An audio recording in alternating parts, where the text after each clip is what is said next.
Raph. James, here we are again.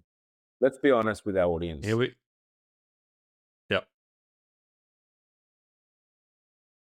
What do you want to say?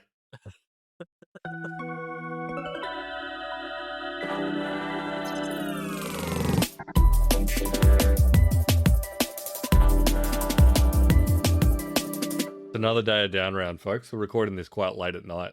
Yeah, and also there's just not that much has happened this week. Like, there's some fun stuff to talk about for sure, which you'll still really enjoy this episode, dear listener, I would say. However, like, we might just pump out a couple short ones so that we don't like linger. Not to do with us, because it's just there will be as long as the content deserves. We're passing through. We're doing a stop and chat at the shops with you.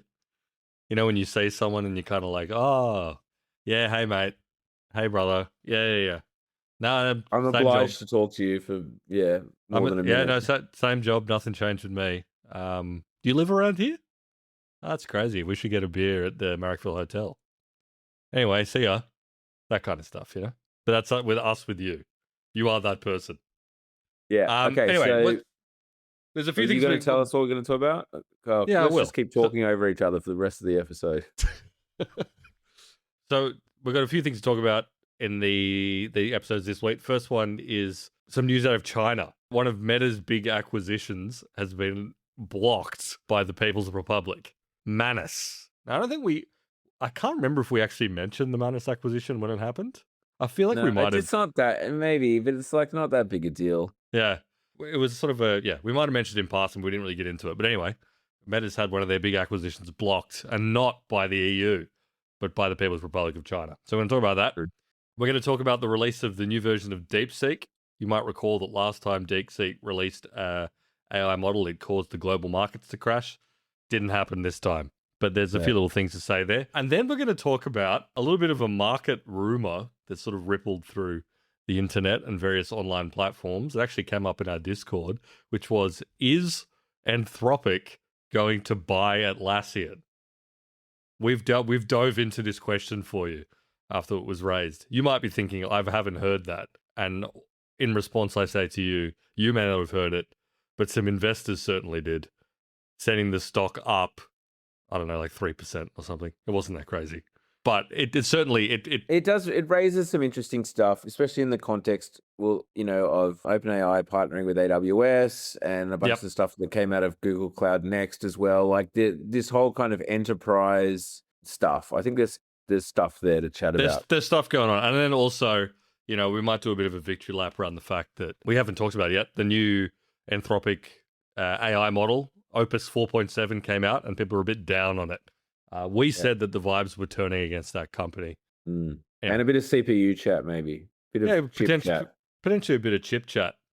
Anyway, let's get into it. So we'll start with Manus, right? So Manus AI is a agentic platform which was founded in China, relocated to Singapore. Classic move. Big move that Chinese companies will occasionally do when they're thinking about, let's maybe do a little bit of business outside the People's Republic. Wonder why would they like to do something like that? This is Chekhov's gun in this case, in the case of Manus. Yeah, and then shock horror, after they did that, they were acquired by Meta for $2 billion. So just a weird sidebar. When it was acquired, I was like, oh yeah, Manus, I'm like vaguely across that. But then at some point, not long after that story broke, I spoke to like a handful of random people, just like in my interactions through work and whatever, who said like, oh yeah, I use Manus. Manus is like my main AI platform. And I was like, what crazy world have I woken up in? Who are these people that are using Manus? Yeah, likewise. But again, it's like, it was clearly Meta. This was back, they made this acquisition back when they were muscling up on their AI ambitions after sort of dropping the ball a bit on Llama. They were obviously wanting to have their own agentic harness and do all that kind of cool stuff. Anyway, $2 billion. I remember when I first read the story, I wasn't fully across the Singaporean relocation, and I was like, an American hyperscaler buying a Chinese company? Is that can you do that? Yeah. Well, it turns out you can't. Turns out my instinct was correct. You're not allowed to do that. Yeah. Actually, can we have a quick update? I might have to double check on the fly, but my understanding is, what was that company called? Like Couch Hard? Couched hard We're buying. talking. That's right. This is back. This is the. This is a classic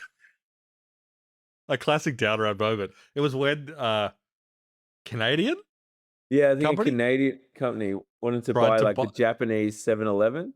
Yeah, and it was couch couched hard, And couched we'd been hard. talking, yeah, we'd been talking about for like weeks earlier, like, has there ever been a case where like an American, or in this case, North American company bought a Japanese one, and then Couchtard came out with attempted acquisition? I don't think that's ever been. I don't think that went through in the end. Yeah, I don't think it What's did. happened? I'll do a real time update just in case. Couchtard acquired 7-Eleven. What's the deal? Withdrawn is proposed takeover of Seven and I Holdings, the Japanese parent company of 7-Eleven. There you go. Following months of tension, the deal collapsed. Yeah, after couched hard again. What a crazy name for a company. Cited a lack of constructive engagement and quote obfuscation from the Japanese retailer. So still didn't happen. We could have told him that. We could have told him that this is never going to work. I'm Yeah, sure we these did. those you can't work with those mysterious merchants from the east. It's a different world over there. You know, you need to use like a Persian intermediary to talk to these people. So anyway, if you thought it was difficult for an North American company to buy a Japanese company, well, I can only imagine how difficult it would be to buy a Chinese company out from underneath the nose of the Chinese Communist Party. To be clear, and I actually did look into this after it. Yes, I don't think it's basically ever happened that a American company has bought a Chinese company outright, but there are a whole bunch of crazy financial instruments that get built around sort of functionally acquiring them, which is like, using shell companies in places like Singapore, like rerouting revenue, doing all these kind of like funky things, which means for all intents and purposes, you own this Chinese manufacturer, but it never actually, it's like, I'm not touching it, sir. Miss, I'm not Yeah, touching yeah. it. Like that kind of shit. Which pretty clearly, I mean, this is one of the things that holds back China from having the reserve currency is that they have very strong capital controls. They don't want to like throw the doors open like the Americans do, Yeah. for, a range of different reasons. Anyway, so that deal went through originally, and as far as I can tell, was kind of like closed It in was many done. ways. Yeah, Like it was done. I done. mean, investors had the money. People who had originally invested in Manus, VCs had the cash out. Like they had the money in their bank. Like it was done. Yeah. The two founders were working at Meta. Yep. The platform was somewhat integrated into their ads platform, apparently. Like Yep. it was done, but no more. Which makes me think like maybe Meta has sort of, I mean, obviously, like the brand is, and whatever, is probably going to be reversed or whatever. But like, maybe they got what they needed out of the deal already. Like, surely they would have gotten their hands on the tech, and they've like everything was in their hands. I think, yeah. I mean, I wonder though if it was also just more of a talent thing as well. That's true. Yeah. I mean, it sounds like they did integrate some elements of like the tech supposedly into like the ads platform. Which again, people are using, according anecdotally, from Yeah. several people who said they were very passionate about Manus AI. But yeah, so basically China came out and said they flexed their muscle and they were like, that Singapore relocation was not legitimate. That should never have happened. The parent company I think is still Chinese anyway. Butterflies hold something or other. Yeah, again, all these things. Basically, Chinese National Development and Reform Commission, which is the top economic planning body, said it will prohibit the foreign investment in the acquisition of the Manus project, requires the parties involved to withdraw the acquisition transaction. There you go. Big Uncle G has put his foot down. Yeah, I mean, again though, flip it round, America would do the same thing. If ByteDance or whatever, if Huawei decided to like buy Synaptics or some kind of like American chip manufacturer, they're not gonna let that happen. You could argue, or you may. Well, I wonder if how far along would the US let that transaction go, as in this case, where they let it go like right to the end, and then we're like, well, yeah, it was done. No. That's the weirdest thing, and yeah, they've been told they've got a few weeks to reverse it. Meta's saying, okay, we'll do it. We'll I guess sack those guys. The VCs have to give the cash back. Like they want it to be whole again. They want it just to be back how it was, the Chinese government. So that is an interesting element. Like that's not the easiest thing in the world. Yeah. Hope those VCs didn't go and have, a nice celebration. No. I certainly hope no celebrations were ruined. It is interesting because Manus was basically, or is, I don't know what tense I would like to use in this instance, like one of China's leading AI startups. Like it's talked about as you got DeepSeek, you have Kimi, or there's a handful of other companies at the top, and then like Manus is Minimax. one of the insurgents who's coming up now. Yeah, MinMax. MinMax is the model. Yeah, totally.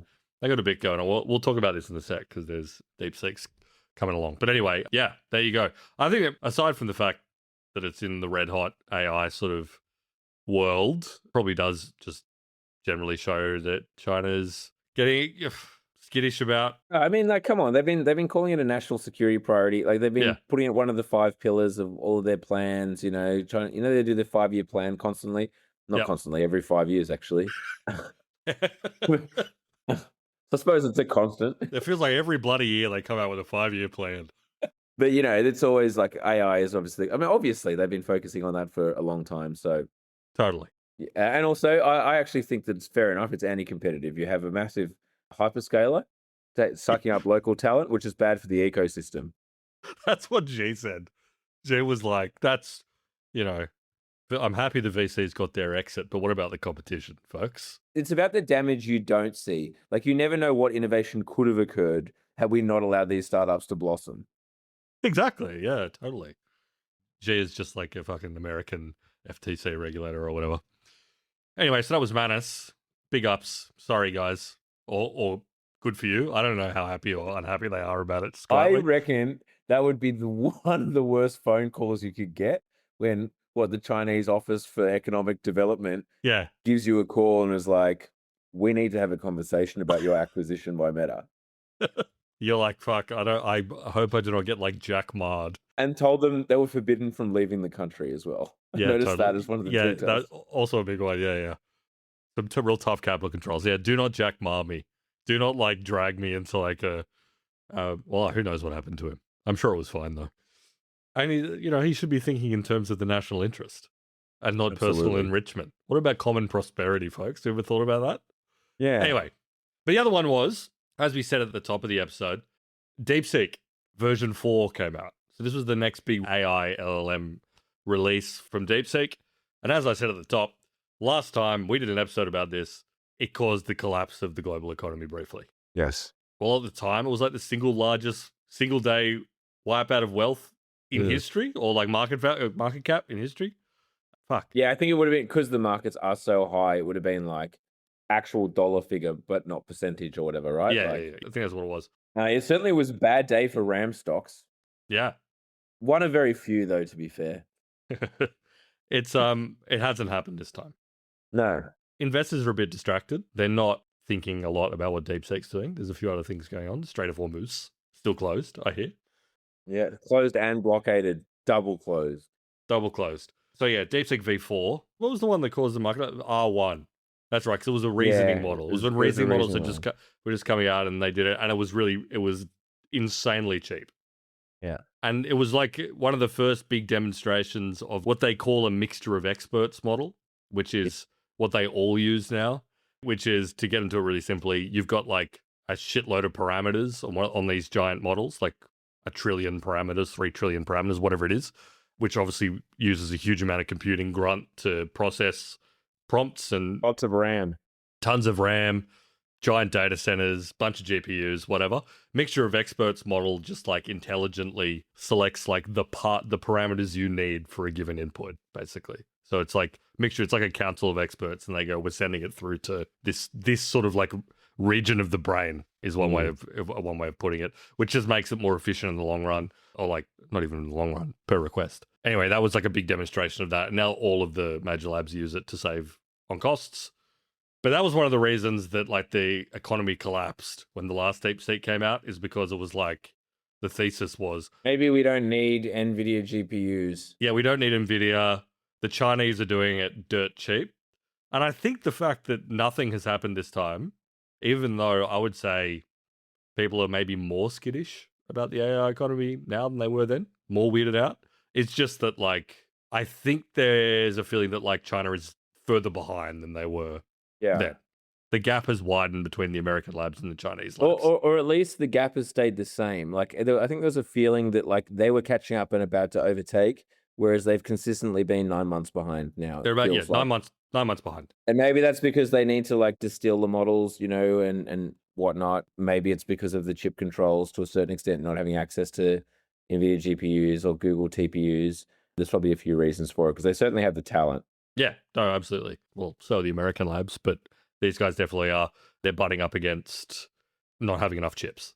In fact, DeepSeek have already said, and this is something that shocked and pissed off all the people in the Reddit I was reading, is that when it first dropped, because they released it in a few different varieties, like the Pro version, DeepSeek version 4 Pro, costs pretty much like maybe only slightly cheaper than the latest Gemini Pro. It's not that much cheaper than the Google models. And they basically said it will get cheaper once we get access to all these Huawei chips. But for now, it's not. So I think people are just like, it's not as good as the American models. It's not dirt cheap. So who cares? But I did play around with the new DeepSeek, and kind of like the last versions, it's like a really psychotic model. Like it's clearly way less reinforcement learned, like the American ones, where they kind of like hammer it into being a helpful assistant by whipping it. Yeah. It's got a real freaky psycho edge to it when you ask it fairly like, and especially if you crank the temperature up, temperature meaning like it opens up the possibility space of tokens it might pick. It's just like, it locks in on being like insanely unsettling to talk to. Not in like, this is a super intelligence. It's like, get away from me. Yeah, right. I'm gonna have to play. I haven't played. It's just like, yeah, like its vibe is so strange. It seems like a pretty powerful, capable model, and just shows that China's doing its thing. But yeah, I do wonder when DeepSeek are gonna like have the thumb of the Chinese government sort of put on them more aggressively than currently. Yeah, I mean, but there was talk of like them considering moving to like a closed source, and like I don't know how valid this Yeah. rumor is, and the Chinese government being like, no, you will remain open source. Yeah, again, I don't know how, like, if that's true or not, but some scuttlebutt I heard. I'm Yeah, sure right. that there's like they're I mean, they're a national champion, so why Yep. wouldn't the government Be involved. want Yeah, to? exactly. Yeah, Yeah. Who are our national champions? Atlassian. Yeah, Atlassian, bitch, pig. Yep. Ariana Titmus. Mm-hmm. Guzman and Gomez, both interesting gentlemen. Raygun. Raygun just got sacked. Yeah, she got sacked at the Macquarie. Big ups, Raygun. Been sacked from a cultural studies lecturing position at Macquarie University. What a shame. She should have converted that into some real cash money, I feel. She should have. Yeah. But she didn't. She should have done all the podcasts, all that. Should have done the circuit. Should have become done a right wing turn. Yeah, that would have been good. Maybe she can do that now. She should actually. This is actually a perfect time. The Academy has rejected me. Yeah. I'm gonna go fash. Good luck, Raygun, if that's what you decide to do, or with whatever you want to do. So yeah, DeepSeek didn't break the internet, but is an interesting ass model. I know it's been a short episode, but like as we promised it to be short, shall we call it here and then we'll chat more about like Atlassian and Anthropic on the other side? We will, yeah. So if you're interested to hear about these strange rumors about Atlassian being acquired by Anthropic, and also we're going to talk about some of the sour vibes on Anthropic at the moment, jump on the other side of the paywall. Head to downround.net, become a premium subscriber if you're not already, because this one is going to be red hot.